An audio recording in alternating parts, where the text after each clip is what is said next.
नमस्कार. आयुष्य म्हणजे एक उत्सव आहे असं म्हटलं जातं. पण तो साजरा कसा करायचा? आज आपण एका सुंदर जीवन मार्गदर्शकाच्या मदतीने आनंदाचं खरं स्वरूप काय आहे हे समजून घेऊया.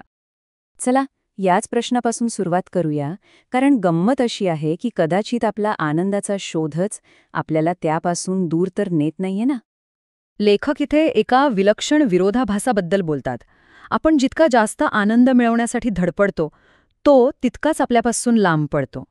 जसं काही फुलपाखराला पकडायला जावं आणि ते भुर्रक्कन उडून जावं, अगदी तसंच. मग आता प्रश्न असा पडतो की जर आनंदाच्या मागे धावून तो मिळत नसेल तर मग मार्ग कोणता? उत्तर आहे आपल्या दृष्टिकोनात. तो आपल्याला पूर्णपणे बदलावा लागेल. आणि ही स्लाईड नेमका हाच फरक आपल्यासमोर ठेवते. बघा, आपली एक सवय असते, आनंद नेहमी बाहेरच्या गोष्टींमध्ये शोधायची, म्हणजे चांगल्या घटना, महागड्या वस्तू किंवा मोठं यश. पण ह्या लेखाचा जो मूळ संदेश आहे तो हा की खरा खजिना बाहेर नाहीये, तो तर आपल्या आतच दडलेला आहे. यासाठी आपल्या मराठीत किती सुंदर म्हण आहे बघा, काखेत कळसा गावाला वळसा. अगदी तसंच आहे. आपण जी गोष्ट अख्खं जगभर शोधत फिरतोय ती मुळात आपल्याकडेच आहे. या लेखानुसार आनंदाचं एक सोपं गणित आहे. फक्त आनंदच आनंदाला आकर्षित करू शकतो. म्हणजे काय, तर आनंदी होण्यासाठी आधी थोडं आनंदी असायला लागतं. त्याचा स्रोत तो स्वतःच आहे. बरं, हे सगळं ऐकायला छान वाटतंय की आनंद आत आहे, पण मग त्याला अनुभवायचं कसं, त्याला मिळवायचं कसं? इथेच खरी मेक आहे. आणि उत्तर आहे जागरूकतेमध्ये, अवेअरनेसमध्ये. त्यासाठी लेखक एक खूप साधा पण तितकाच प्रभावी मार्ग सांगतात. फक्त 3 पायऱ्या. पहिली, आपल्या श्वासावर लक्ष केंद्रित करा. श्वास म्हणजे आपलं शरीर आणि मन यांना जोडणारा एक पूल आहे. मग याच श्वासाच्या मदतीने आपल्या आत डोकावा. आणि तिसरी, सगळ्यात महत्त्वाची पायरी, वर्तमानात जगा. या क्षणात जगा. कारण खरा आनंद भूतकाळात किंवा भविष्यात नसतो, तो फक्त वर्तमानात असतो. खरं तर आपल्या आजूबाजूला आनंदाचे कितीतरी झरे वाहत असतात, पण आपलं त्यांच्याकडे लक्षच नसतं. आपण त्या गोष्टी गृहीत धरतो. आपला श्वास, आपलं नुसतं असणं, सकाळी सूर्य उगवताना पाहता येणं, ह्या किती साध्या पण अद्भुत गोष्टी आहेत. फक्त आपण त्यांना गृहीत धरणं थांबवलं पाहिजे. आणि हो, हा आनंद म्हणजे काहीतरी अधूनमधून येऊन जाणारी भावना नाहीये. लेखकाच्या मते आनंदी राहणं ही एक सवय लावता येते. ती आपली एक नैसर्गिक अवस्था बनू शकते. पण मग हा खरा आनंद म्हणजे नक्की काय? तो कसा असतो? तर तो म्हणजे एखादं पीस जसा हवेत तरंगतं ना, तसा मनाला येणारा हलकेपणा. एक अशी अवस्था जिथे डोक्यातला सगळा ताण, सगळं दडपण नाहीसं होतं.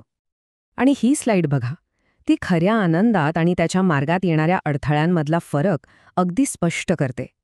खरा आनंद तेव्हाच मिळतो जेव्हा मन शुद्ध असतं, जिथे तुलना, मत्सर, राग, द्वेष यांसारख्या नकारात्मक भावनांना जागाच नसते. तो इतरांच्या सुखाची इच्छा करतो. लेखक इथे खूप सुंदर कल्पना मांडतात.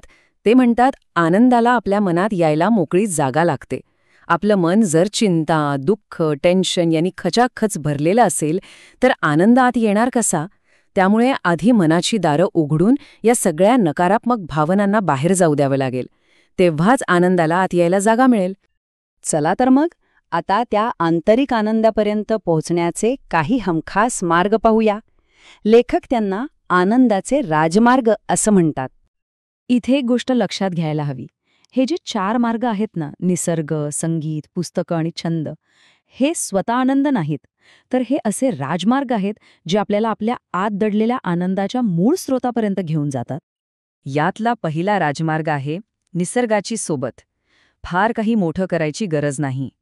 हिवाळ्यातलं ते कोवळं ऊन अंगावर घेणं, पावसाचा पहिला थेंब अनुभवणं किंवा अगदी खिडकीबाहेरच्या झाडाच्या हिरव्या रंगाच्या छटा बघणं, यातच एक विलक्षण आनंद दडलेला आहे.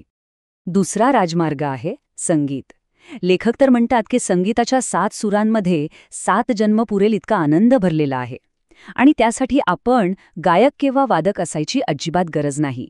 संगीताचा हा खजिना आपल्या सगळ्यांसाठी खुला आहे. आणि तिसरा राजमार्ग म्हणजे पुस्तकं. पुस्तकं म्हणजे असे मित्र जे कधीच आपली साथ सोडत नाहीत, कधीच आपल्याशी खोटं बोलत नाहीत. हा एक असा आनंद आहे जो आपल्याकडून कोणीही कधीही हिरावून घेऊ शकत नाही. आणि आता आपण शेवटच्या आणि सगळ्यात महत्त्वाच्या भागाकडे वळूया, हे सगळे विचार एकत्र करून आपण आपल्या संपूर्ण आयुष्याकडे एका नव्या, आनंदी दृष्टिकोनातून कसं पाहू शकतो ते समजून घेऊया. यासाठी सगळ्यात महत्त्वाची गोष्ट कोणती असेल तर ती आहे वर्तमानात जगणं. आपलं मन सतत भूतकाळाच्या आठवणींमध्ये नाहीतर भविष्याच्या चिंतेत अडकलेलं असतं. या दोन्ही बंधनातून त्याला मुक्त करायला हवं. कारण सत्य फक्त हा एकच क्षण आहे, आत्ताचा क्षण. यावर लेखक एक जबरदस्त गोष्ट सांगतात. ते म्हणतात, यश आणि पैसा आनंद निर्माण नाही करत. ते फक्त आपल्याकडे असलेल्या आनंदाला वाढवतात. पण विचार करा, जर आपला आनंदच शून्य असेल तर शून्याला आपण कितीही मोठ्या आकड्याने गुणलत तरी उत्तर काय येणार? शून्यात. आणि म्हणूनच हा दृष्टिकोनच बदलायला हवा. आयुष्य म्हणजे काहीतरी सहन करायचा संघर्ष नाही, तर तो साजरा करायचा एक उत्सव आहे.